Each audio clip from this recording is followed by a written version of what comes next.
En 20 ans, l'écart s'est creusé entre les classes moyennes et les plus aisées.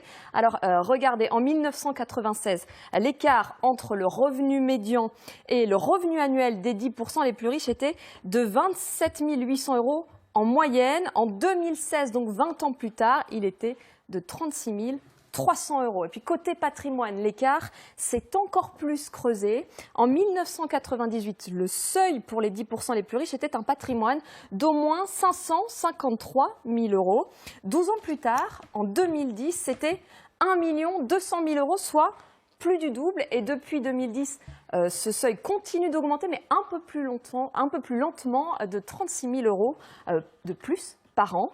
Alors un écart qui s'explique aussi en partie par la valeur de leur patrimoine immobilier. Si on regarde ne serait-ce que Paris, où un tiers d'entre eux vivent, en 20 ans, les prix de l'immobilier ont plus que triplé.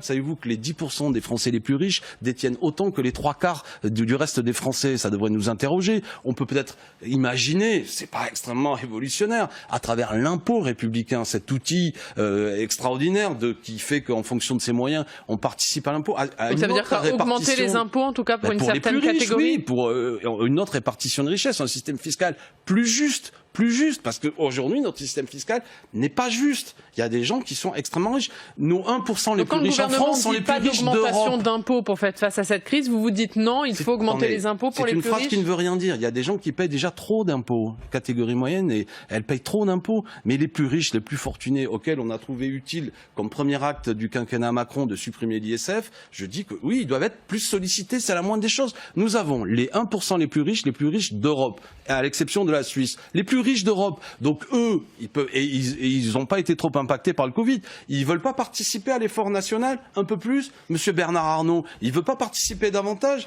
et ainsi de suite. Donc ce que je propose, moi, c'est la République sociale, la République pour tous, celle du partage des richesses. Quelle autre idée sinon? Le chacun pour soi? C'est que la Seine-Saint-Denis crève en silence pendant que les plus riches continuent à s'enrichir. C'est quoi l'autre idée que ça? Et là-dessus, Macron, qu'est-ce qu'il fait à part une gesticulation, voire même une opposition, disons-le clairement, à ce que je suis en train de proposer? Suppression de l'impôt pour les plus riches, remise en cause du code du travail qui permet aujourd'hui de faciliter les licenciements, baisse de l'assurance chômage, de l'assurance chômage, c'est quand même ça qu'ils avaient prévu avant le Covid, c'est-à-dire ceux qui sont au chômage vont percevoir moins d'aide. Mauvaise idée, il faut revenir là-dessus. J'ai même entendu M. Laurent Berger de la CFDT le dire, il faut revenir là-dessus.